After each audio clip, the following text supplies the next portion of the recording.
Albert Einstein once said, everybody's a genius, but if you judge a fish by its ability to climb a tree, it will live its whole life believing that it is stupid.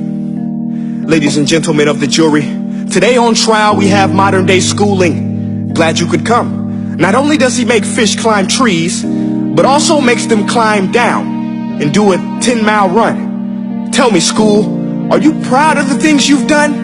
Turning millions of people into robots, do you find that fun? Do you realize how many kids relate to that fish swimming upstream in class, never finding their gifts, thinking they are stupid, believing they are useless? Well, the time has come, no more excuses. I call school to the stand and accuse him of killing creativity, individuality, and being intellectually abusive.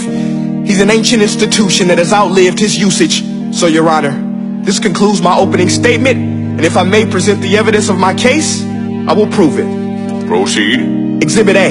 Here's a modern day phone. Recognize it? Here's a phone from 150 years ago. Big difference, right? Stay with me. Here's a car from today, and here's a car from 150 years ago. Big difference, right? Well, get this. Here's a classroom of today, and here's a class we used 150 years ago. Now, ain't that a shame? In literally more than a century, nothing has changed. Yet you claim to prepare students for the future? But with evidence like that, I must ask, do you prepare students for the future or the past? I did a background check on you and let the record show that you were made to train people to work in factories, which explains why you put students in straight rows, nice and neat, tell them sit still, raise your hand if you want to speak, give them a short break to eat, and for 8 hours a day, tell them what to think. Oh, and make them compete to get an A letter which determines product quality, hence grade A of meat. I get it. Back then, times were different. We all have a past. I myself am no Gandhi. But today, we don't need to make robot zombies. The world has progressed. And now we need people who think creatively, innovatively, critically, independently, with the ability to connect. See, every scientist will tell you that no two brains are the same. And every parent with 2 or more children will confirm that claim. So please explain why you treat students like cookie cutter frames or snapback hats, giving them this one-size-fits-all crap. Watch your language. Sorry, Your Honor, but if a doctor prescribed the exact same medicine to all of his patients, the results will be tragic. So many people will get sick, yet when it comes to school, this is exactly what happens. This educational malpractice, where one teacher stands in front of 20 kids, each one having different strengths, different needs, different gifts, different dreams, and you teach the same thing the same way? That's horrific. Ladies and gentlemen, the defendant should not be acquitted. This may be one of the worst criminal offenses ever to be committed. And let's mention the way you treat your employees. Objection. Overruled. I want to hear this. It's a shame. I mean, teachers have the most important job on the planet, yet they're underpaid? No wonder so many students are short-changed. Let's be honest. Teachers should earn just as much as doctors, because a doctor can do heart surgery and save the life of a kid. But a great teacher can reach the heart of that kid and allow him to truly live.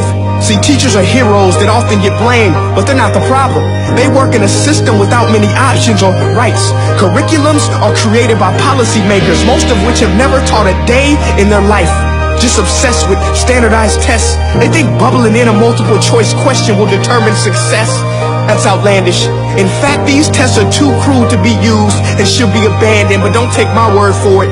Take Frederick J. Kelly, the man who invented standardized testing, who said, and I quote, "These tests are too crude to be used and should be abandoned." Ladies and gentlemen of the jury, if we continue down this road, the results will be lethal. I don't have much faith in school, but I do have faith in people.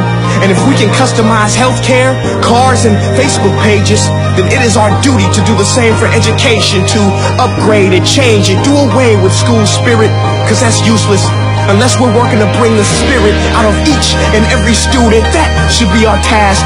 No more Common Core. Instead, let's reach the core of every heart in every class. Sure, math is important, but no more than art or dance. Let's give every gift an equal chance. I know this sounds like a dream, but countries like Finland are doing impressive things. They have shorter school days. Teachers make a decent wage. Homework is non-existent, and they focus on collaboration instead of competition. But here's the kicker, boys and girls. Their educational system outperforms every other country in the world. Other places like Singapore are succeeding rapidly. Schools like Montessori, programs like Khan Academy. There is no single solution, but let's get moving. Because while students may be 20% of our population, they are 100% of our future. So let's attend to their dreams, and there's no telling what we can achieve. This is a world in which I believe, a world where fish are no longer forced to climb trees. I rest my case.